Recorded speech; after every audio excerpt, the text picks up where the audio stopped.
ബഹുമാനപ്പെട്ട ഗുരുവര്യർ പറഞ്ഞു തന്ന ഒരു ചരിത്രത്തിൽ നിന്ന് അള്ളാഹുവിന് നിരന്തരം ഇബാദത്തിലായി കഴിഞ്ഞ ഒരു സഹോദരൻ, അദ്ദേഹത്തിൻ്റെ പ്രിയപ്പെട്ട കൂടപ്പിറപ്പ് തിന്മയിലായി മുഴുകിക്കഴിഞ്ഞു.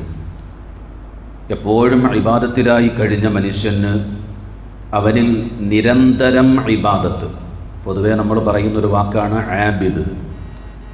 ആ മനുഷ്യന് ഉണ്ടാകേണ്ട സൽഗുണങ്ങൾ അയാളിലില്ല. അള്ളാഹു അയാൾക്ക് ഒരു പരീക്ഷണം വെച്ചു. എല്ലാ സമയത്തും പ്രിയപ്പെട്ട സഹോദരനെ മദ്യപാനിയായ, എപ്പോഴും മോശത്തരത്തിലും ശത്തുമ ചെയ്യലിലും ചീത്തവിളിയിലുമൊക്കെ മുഴുകിക്കഴിഞ്ഞ സഹോദരനെ നന്മയിലേക്ക് എപ്പോഴും വിളിക്കും ഈ ആബിദായ മനുഷ്യൻ. ആ വിളിക്കുന്നതിൽ ഒരു മോശം ശൈലിയുണ്ട്. അതാണ് ഏറ്റവും ദുഃഖകരം. നിങ്ങൾ നല്ല മനുഷ്യനാണ് എന്ന് പറഞ്ഞ് അയാളെ വിളിച്ച് നന്മയിലേക്ക് കൊണ്ടുവന്ന് നിങ്ങൾ ദ്വാരക്കണേ എന്നൊരു വാക്ക് പറയുന്നതിന് പകരം, നീ ഇങ്ങനെ നടന്നാൽ ശരിയാവോ, നിൻ്റെ വാപ്പച്ചിക്കും ഉമ്മച്ചിക്ക്, എൻ്റെ വാപ്പയ്ക്കും ഉമ്മയ്ക്കും നീ ഒരു ശല്യമാണ്, നീ കുടുംബത്തിന് ശല്യമാണ്, നീ ഒന്ന് നന്നാവടാ, ഈ ഒരു ശൈലിയാണല്ലോ പൊതുവെ കൂടുതലായും. അത് വലിയൊരു വിപത്താണ്. അങ്ങനെ പറഞ്ഞ് അയാളെ നല്ലതിലേക്ക് കൊണ്ടുവരാൻ സാധ്യമല്ല. എപ്പോഴും ശകാരിക്കും. ആ ഒരു ശൈലി അള്ളാഹുവിന് ഇഷ്ടപ്പെട്ടില്ല. അയാളുടെ ഉള്ളിൽ ഒരു റിയാ എവിടെയോ കടന്നുകൂടിയതുപോലെ അയാളൊരു സ്വപ്നം കണ്ടു. ആബിദായ മനുഷ്യൻ, 40 വയസ്സ് കഴിഞ്ഞു, അയാൾക്ക് നിരന്തരം ഇബാദത്തിലായിരുന്നു. നിൻ്റെ ഇബാദത്ത് അള്ളാഹു സ്വീകരിച്ചിരിക്കുകയാണ്, നിനക്കൊരു 40 വർഷം കൂടെ ആയുസ്സുണ്ട്. അയാൾ വീണ്ടും വീണ്ടും ആ സ്വപ്നം ഇങ്ങനെ ആവർത്തിച്ച് കണ്ടു. അയാൾക്ക് ഭയങ്കര സന്തോഷമായി. 40 വർഷം ഇനി സുഖമായി. അള്ളാഹുവിന് ഇതുവരെ കഷ്ടപ്പെട്ട് പ്രയാസപ്പെട്ട് ഇബാദത്തെടുത്തപ്പോൾ കിട്ടിയ സമ്മാനം, ഏതായാലും ഒരു 40 വർഷം എനിക്കിനി ആയുസ്സുണ്ടല്ലോ, ഞാനിനി ഒരു മണ്ടനായിക്കൂടല്ലോ. അയാളങ്ങനെ തീരുമാനിച്ചുറപ്പിച്ചു, ഒരു 39 വർഷം സഹോദരനോടൊപ്പം ഒന്ന് കൂടാം. അവനറിഞ്ഞ സുഖം എനിക്കൊന്നും അറിയണമല്ലോ, ആ രസങ്ങളിൽ ഞാനും ഒന്ന് കൂടാം. അവനെ കുറേ ഞാൻ കുറ്റപ്പെടുത്തി പറഞ്ഞിട്ടുണ്ട്. അവസാനത്തെ ഒരു വർഷം പൊട്ടിക്കരഞ്ഞ് റബ്ബുമായി അടുക്കാമല്ലോ, തൗബയ്ക്കൊരവസരവും 1 വർഷം ധാരാളം. അങ്ങനൊരു ചിന്ത അയാളുടെ മനസ്സിലുണ്ടായി. അയാൾ പ്രിയപ്പെട്ട ജ്യേഷ്ഠൻ്റെ അടുക്കലേക്ക് ഇറങ്ങി വരുന്നു. വീട്ടിൽ സ്റ്റെപ്പ് ഇറങ്ങി വരുന്നു. പ്രിയപ്പെട്ട സഹോദരൻ, ജ്യേഷ്ഠൻ്റെയോ അനുജൻ്റെയോ അടുക്കൽ സഹോദരനാണ്. സഹോദരൻ ചെയ്ത തെറ്റുകളെ ആ രാത്രിയിൽ ഓർത്ത് പശ്ചാത്തപിച്ച്, എൻ്റെ പ്രിയ സഹോദരനോടൊപ്പം നന്മയിലായി എനിക്ക് കഴിയണം റബ്ബേ, ഞാനൊരു മോശക്കാരനായിപ്പോയല്ലോ എന്നുള്ള കുറ്റബോധത്തിൽ നേരെ പ്രിയപ്പെട്ട സഹോദരൻ്റെ അടുക്കൽ, ആബിദിൻ്റെ അടുക്കൽ ചെന്നു. കെട്ടിപ്പിടിച്ചു, പൊട്ടിക്കരഞ്ഞു.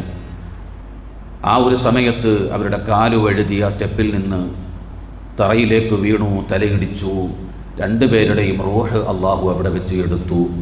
പ്രിയപ്പെട്ട ഗുരുവര്യർ പറഞ്ഞു തന്നൊരു ചരിത്രം, അക്രമിയും സൽസ്വഭാവിയും ഒരു വലിയൊരു ഗുണപാഠമാണ്.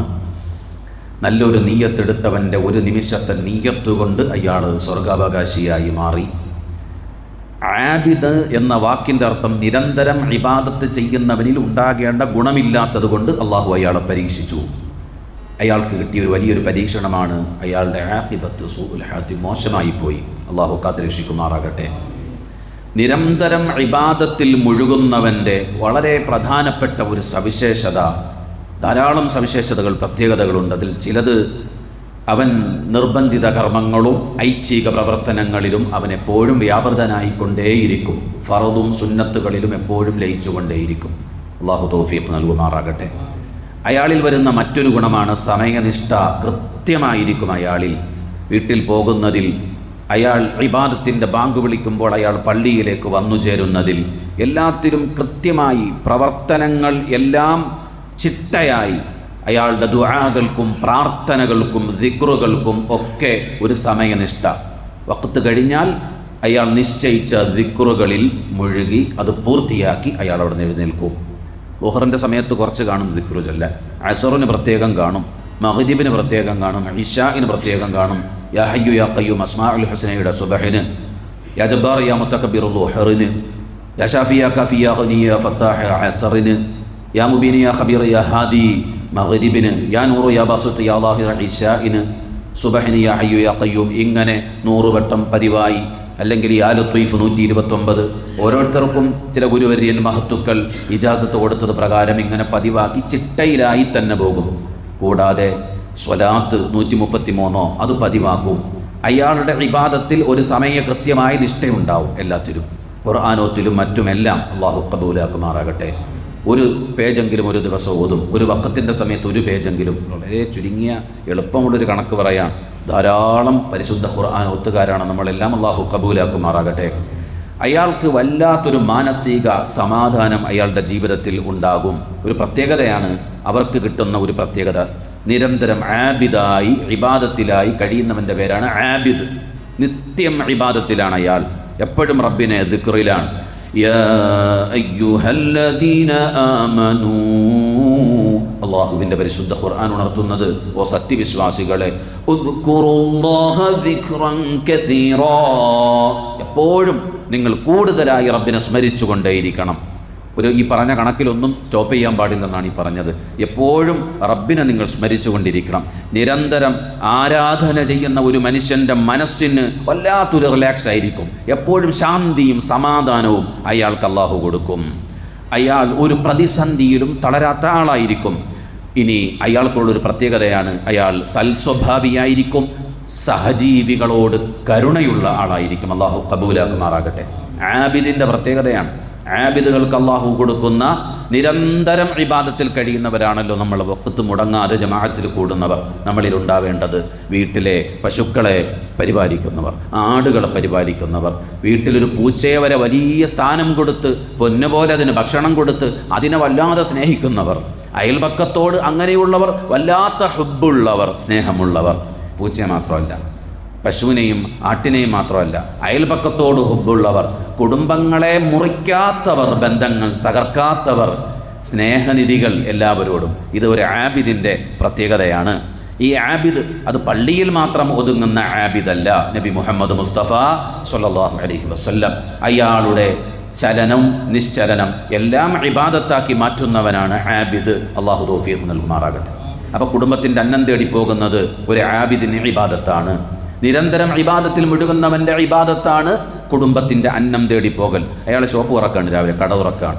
അയാൾ ദിക്റിലും സ്വലാത്തിലും മനസ്സെപ്പോഴും അള്ളാഹുവിനെ നിരന്തരം അള്ളാഹുവിനെ സ്മരിച്ചുകൊണ്ട് അയാൾ കച്ചവടം നടത്തുന്നു. അയാൾ പ്രിയപ്പെട്ട മക്കൾക്കും ഭാര്യയ്ക്കും അന്നത്തിന് വേണ്ടി പുറപ്പെടുന്നു. പ്രവാസ ലോകത്ത് സുഖങ്ങൾ രസങ്ങളൊക്കെ മാറ്റിവെച്ച് പ്രവാസികൾ അവർ വലിയ ആബിദുകളാണ്. നിരന്തരം ഇബാദത്തിൽ കഴിയുന്നവന് എല്ലാം നീയത്ത് നന്നാക്കിയാൽ ഇബാദത്താക്കി മാറ്റാൻ പറ്റും. അള്ളാഹു ഖബൂലാക്കുമാറാകട്ടെ. ഒരു വഖത്ത് നിസ്കാരം കഴിഞ്ഞിട്ട് തിരുനബി സല്ലല്ലാഹു അലൈഹി വസല്ലം ചോദിച്ചു, ഇന്നത്തെ ദിവസം കുടുംബ ബന്ധം ചേർത്തവരുണ്ടോ? അബൂബക്കർ സിദ്ദീഖ് റളിയല്ലാഹു അൻഹു കൈ ഉയർത്തി. അള്ളാഹുവിൻ്റെ റസൂൽ ചോദിച്ചു, രോഗസന്ദർശനം നടത്തിയവരോ? മുത്തുനബി തങ്ങളുടെ മുന്നിൽ അബൂബക്കറിന് സിദ്ദീഖ് റളിയല്ലാഹു അൻഹു കൈ ഉയർത്തി. ഇന്നൊരു സദഖ ചെയ്തവർ, ഇന്നൊരു ഹദിയ ചെയ്തവർ, ഇന്ന് പരിശുദ്ധമായ ധാരാളം അമലുകൾ, സത്യം പറഞ്ഞവർ, നല്ല വാക്കു പറഞ്ഞവർ, ഇൽമ പകർന്നു കൊടുത്തവർ, സതുപദേശം നൽകിയവർ, ഏത് ചോദ്യം മയ്യത്ത് പരിപാലനത്തിൽ പങ്കെടുത്തവർ, ഒരു ദിവസത്തെ ധാരാളം ഇബാദത്ത് ചോദിച്ചപ്പോഴും ഉയർന്ന കൈ അബൂബക്കറിന് സിദ്ദീഖ് റളിയല്ലാഹു അൻഹു. സർവ്വസമയവും ഇബാദത്തിലാണ്. വലിയ ഒരു ആബിദാണ്. ആ മനുഷ്യനിലുണ്ടാകേണ്ട ഒരു ഗുണമാണ് എല്ലാവരോടും കാരുണ്യത്തോടെ, നല്ല മനസ്സോടെ, വിട്ടുവീഴ്ച മനോഭാവത്തോടെ ഇടപെടണം. അബൂ ഹനീഫ റളിയല്ലാഹു അൻഹു വലിയ മഹാനാണ്. പകൽ സമയത്ത് തദ്രീസിൽ, തഅലീമിൽ, പഠിപ്പിക്കലിൽ, പഠിപ്പിച്ചു കൊടുക്കലിൽ, ഇൽമ പകരലിൽ, പഠിക്കലിൽ, വ്യാപാരങ്ങളിൽ ഒക്കെ പകൽ സമയം. രാത്രി മുഴുവനും ഇബാദത്ത്. അയൽപക്കത്തെ കൊച്ചുകുട്ടി ചോദിച്ചു അത്ര, ചരിത്രത്തിൽ കാണാം, അവിടെ ഒരു തൂണുണ്ടായിരുന്നില്ല. തൂണെവിടെ എന്ന് മഹാനോർ വഫാത്തായതിനു ശേഷം, മോളെ അത് തൂണല്ല, പൊന്നെ അത് തൂണല്ല, അത് മഹാനായ അബൂ ഹനീഫ റളിയല്ലാഹു അൻഹു നിന്ന് നിസ്കരിക്കുന്നതായിരുന്നു രാത്രിയുടെ ഇരുട്ടിൽ. നീ കണ്ട രൂപം അതൊരു തൂണല്ല മുത്തേ എന്ന് പ്രിയപ്പെട്ട മകനോട് കുഞ്ഞിനോട് ഉമ്മ പറഞ്ഞു കൊടുത്തതായി ചരിത്രം. അവിടെ നിന്നിങ്ങനെ നിന്ന് നിസ്കരിക്കും. അയൽപക്കത്ത് ഒരു മദ്യപാനിയുണ്ട്. അയാൾ എന്നും രാത്രി ശത്മ ചെയ്യും, ചീത്ത വിളിക്കും, വലിയ പ്രശ്നങ്ങളുണ്ടാക്കും. മഹാനോരൊന്നും പറഞ്ഞില്ല. ഒരു ദിവസം രാത്രി ഇബാദത്തിൽ മുഴുകുമ്പോൾ നല്ലൊരു ശാന്തത അനുഭവപ്പെട്ടു. ആ പഴയ ചീത്തവിളിയും ബഹളങ്ങളും ചെയ്യുന്നവനെ കാണാനില്ല. മഹാനവറുകൾ ഇബാദത്തിനിടയിൽ ഒന്ന് ഇബാദത്ത് നിർത്തി ഒരു അന്വേഷണം നടത്തിയപ്പോൾ അയാളെ പോലീസ് കൊണ്ടുപോയി എന്നറിഞ്ഞു. വല്ലാത്ത ദുഃഖം തോന്നി. ജാമ്യത്തിൽ ഇറക്കാൻ ജാമ്യത്തിൽ നിന്നത് മഹാനോരാണ്. ചെന്നു പറഞ്ഞു, എൻ്റെ അയൽപക്കത്തിൽ എൻ്റെ പ്രിയപ്പെട്ട ആളാണ്, അവനെ വിട്ടേക്കണമെന്ന് പറഞ്ഞു. ആ മഹാനായ മഹാനുഭാവനോട് അബൂ ഹനീഫ റളിയല്ലാഹു അൻഹുവിനോട് ആ അക്രമിയായ മോശക്കാരനായ മനുഷ്യൻ ചോദിച്ചു, നിങ്ങൾ എന്തേ ഇങ്ങനെ ഒരു പ്രവർത്തനം ചെയ്തത്? ശരിക്കും ഞാൻ നിങ്ങൾക്കൊരു ശല്യക്കാരനല്ലേ? പിന്നെ എപ്പോഴും ശല്യപ്പെടുത്തുന്ന ആളല്ലേ? എപ്പോഴും ശല്യപ്പെടുത്തുന്ന ആളെന്ന് നിനക്ക് തോന്നിയെങ്കിൽ എനിക്കങ്ങനെ തോന്നിയിട്ടില്ല. നീ എൻ്റെ പ്രിയപ്പെട്ട കൂട്ടുകാരനാണ്. നല്ലൊരു ശൈലി, നല്ല ഗുണം, ക്ഷമ, സഹജീവികളോട് കാരുണ്യം, ഇതാണ് നല്ലൊരു ആബിദിൻ്റെ അടയാളം. ആ മനുഷ്യൻ മുസ്ലിമായി തഖ്വയുള്ള ആളായി, ഉപദ്രവിക്കാതെ ആരെയും ശല്യപ്പെടുത്താതെ എല്ലാ തിന്മകളും ഒഴിവാക്കിയൊരു മഹാമനുഷ്യയായി മാറി ആ ഒരു മോശക്കാരൻ. ഇത് നമ്മളിലുണ്ടാവേണ്ട ഒരു വലിയ ഗുണമാണ്. ഇന്നത്തെ ഫളീലത്തായ തറാവീഹിന് കമാ ഖാല റസൂലുള്ളാഹി സ്വല്ലല്ലാഹു അലൈഹി വസല്ലം അവിടെ നിന്ന് ഉണർത്തിയത്, ഇന്നത്തെ തറാവീഹ് നിരന്തരം 40 വർഷക്കാലം ഇബാദത്ത് എടുത്ത ഒരു മനുഷ്യൻ അള്ളാഹു കൊടുക്കുന്ന പ്രതിഫലം നല്ല ഇഖ്ലാസോടെ 1 മണിക്കൂറാണ് സമയം അല്ലേ? തറാവീഹ് തുടങ്ങി ദുആ ഉൾപ്പെടെ തീരാൻ 1 മണിക്കൂർ. ക്ഷമയോടെ ഇയാളൊന്ന് സ്പീഡ് കൂട്ടിയെങ്കിൽ, ഇയാളൊന്ന് സ്പീഡ് കുറച്ചെങ്കിൽ, ഒന്ന് കൂട്ടിയെങ്കിൽ, ഒരു കുറ്റവും പറയാതെ നല്ല ഇഖ്ലാസോടെ ഓതുന്ന ഫാത്തിഹ, അവരവരുടെ ഫാത്തിഹകൾ സൂക്ഷ്മതയോടെ ചെയ്ത് നിസ്കാരം പൂർത്തിയായി ഇവിടെ നിന്ന് എഴുന്നേൽക്കുന്ന 1 മണിക്കൂറിൻ്റെ കണക്ക് പറയാണ് 40 വർഷം നിരന്തരം ഇബാദത്തിൽ മുഴുകിയതിൻ്റെ പ്രതിഫലം കിട്ടും. നീയത്ത് നന്നാക്കിയാൽ മതി. ഇമാമിനും മാമൂമിങ്ങൾക്കും അല്ലാഹു തൗഫീഖ് നസീബാക്കുമാറാകട്ടെ. ആബിദ് നിരന്തരം ഇബാദത്ത് ചെയ്യുന്നവനാണ്, അവൻ്റെ ഗുണങ്ങളാണ് ഈ പറഞ്ഞത്. അള്ളാഹു നമുക്കെല്ലാം സൽഗുണങ്ങൾ അള്ളാഹു നസീബാക്കുമാറാകട്ടെ. ഇന്നത്തെ നോമ്പ് തുറ നൽകിയ നമ്മുടെ പ്രിയപ്പെട്ട സഹോദരൻ, ആ കുടുംബത്തെ അള്ളാഹു അനുഗ്രഹിക്കുമാറാകട്ടെ. അവരുടെ പ്രിയപ്പെട്ട മാതാവിൻ്റെ ആണ്ടിൻ്റെ ദിനമാണിന്ന്. ഇന്ന് തറാവീഹിന് ശേഷം ഒരൽപ്പം ചീരണിയും കൊണ്ടുവന്നിട്ടുണ്ട്. അള്ളാഹു കബൂലാക്കുമാറാകട്ടെ. ഇന്ന് തറാവീഹിന് ശേഷം നമ്മുടെ മഹല്ലിലെ എല്ലാവരുടെയും പങ്കായ ഇന്ന് തറാവീഹിന് ശേഷമുള്ള ഭക്ഷണപ്പൊതി ഉണ്ടാവും. അള്ളാഹു സ്വീകരിക്കുമാറാകട്ടെ. അർഹമായ പ്രതിഫലം അള്ളാഹു നസീബാക്കട്ടെ. അല്ലാഹുമ്മ സ്വല്ലി അലാ സയ്യിദിനാ മുഹമ്മദിൻ വഅലാ ആലി സയ്യിദിനാ വമൗലാനാ മുഹമ്മദ്. അർഹമർ റഹീമായ അല്ലാഹ്, കൃപയുള്ള പടച്ചവനെ, ഞങ്ങൾക്കെല്ലാ ഖൈറും ചൊരിയണേ അല്ലാഹ്. പാവങ്ങളെ മാപ്പാക്കണേ അല്ലാഹ്. ആബിദീങ്ങളാക്കി തരണേ അല്ലാഹ്. ഞങ്ങളുടെ പ്രിയപ്പെട്ട പൊന്നോമന മക്കൾ, ഞങ്ങളുടെ ഭാര്യ, കുടുംബാദികൾ, എല്ലാ വിപത്തുകൾ, അപകടങ്ങൾ, മരണങ്ങൾ, പെടുമരണങ്ങൾ, വിപത്തുകൾ, രോഗങ്ങൾ, എല്ലാ ശർറു ബലാ മുസീബത്ത് ഇടങ്ങേറുകളിൽ നിന്ന് ഞങ്ങൾക്കെല്ലാം സലാമത്ത് നൽകണേ അല്ലാഹ്. സന്തോഷം പകരണേ അല്ലാഹ്. ആയുസ്സിലും ആരോഗ്യത്തിലും ബറക്കത്ത് നൽകണേ അല്ലാഹ്. ഇന്ന് നോമ്പ് തുറ നൽകിയവർ, അല്ലാഹുവേ പടച്ചവനെ, ഇന്ന് തറാവീഹിന് ശേഷമുള്ള ഭക്ഷണം കൊണ്ടുവന്നവർ, അവരുടെ പ്രിയപ്പെട്ട മാതാവിന് ജന്നാത്തുൽ ഫിർദൗസ് നൽകണേ അല്ലാഹ്. അല്ലാഹുവേ, സ്വർഗീയ ഭക്ഷണപാനീയങ്ങൾ പകരം നൽകണേ റബ്ബേ. റയ്യാനിൻ്റെ ബാബിലൂടെ അവരുടെ കുടുംബത്തിൽ നിന്ന് മരണപ്പെട്ടു പോയ എല്ലാവരെയും, ഞങ്ങളുടെ പള്ളിയുടെ മസാറിലുള്ളവർ, ഞങ്ങളുടെ രക്തബന്ധുക്കൾ, മുസാഹറത്ത് ബന്ധുക്കൾ, ആ ഫളീലത്തായ വിരുന്നിൽ റയ്യാനിൻ്റെ ബാബിലൂടെ അവരെയും ഞങ്ങളെയും വിളിക്കണേ റഹ്മാനെ. അള്ളാഹുവേ, അവരുടെ സമ്പത്തിൽ അഭിവൃദ്ധി നൽകണേ റഹ്മാനെ. നന്മകൾക്ക് ഇനിയും ചിലവാക്കാനുള്ള സമ്പത്തും നീയത്തും നീ കബൂലിയത്ത് നൽകണേ അല്ലാഹ്. ധാരാളം നൽകണേ റഹ്മാനെ. അള്ളാഹുവെ പടച്ചവനെ, അവർക്ക് ആഫിയത്തുള്ള ദീർഘായുസ് നൽകണേ റബ്ബേ. രോഗങ്ങളിൽ നിന്നെല്ലാം അവർക്ക് സലാമത്ത് നൽകണേ പടച്ചവനെ. അള്ളാഹുവെ കാരുണ്യവാനെ, ഇന്ന് തറാവീഹിന് ശേഷം ഈ മഹല്ലിലെ എല്ലാ മുഅ്മിനീങ്ങളുടെയും സമ്പത്തിൻ്റെ ഒരു ഭാഗമാണ്. കബൂലാക്കണേ അല്ലാഹ്, സ്വീകരിക്കണേ അല്ലാഹ്. ഞങ്ങൾക്കെല്ലാ ഖൈറും ചൊരിയണേ അല്ലാഹ്. എല്ലാ വിപത്തിൽ നിന്നും സലാമത്താകുന്ന അമലാക്കണേ അല്ലാഹ്. ഞങ്ങൾക്ക് ആയുസ്സിലും ആരോഗ്യത്തിലും ബറക്കത്ത് കിട്ടുന്ന അമലാക്കണേ അല്ലാഹ്. ഞങ്ങളുടെ റമളാൻ ഞങ്ങൾക്ക് അനുകൂല സാക്ഷിയാകുന്ന അമലാക്കണേ അല്ലാഹ്. ഞങ്ങളെ എല്ലാവരെയും സ്വീകരിക്കണേ റഹ്മാനെ. പടച്ചവനെ, നാളെ നടക്കുന്ന അമല് പരിശുദ്ധമായ പള്ളിയിൽ വെച്ച് ഞങ്ങൾ ചെയ്യുന്ന ഇബാദത്തും സ്വീകരിക്കണേ റഹ്മാനെ. ബിഹഖ്ഖിൻ നബി മുഹമ്മദ് സ്വല്ലല്ലാഹു അലൈഹി വസല്ലം വആലിഹി വസഹ്ബിഹി അജ്മഈൻ. അൽഹംദുലില്ലാഹി റബ്ബിൽ ആലമീൻ. അസ്സലാമു അലൈക്കും.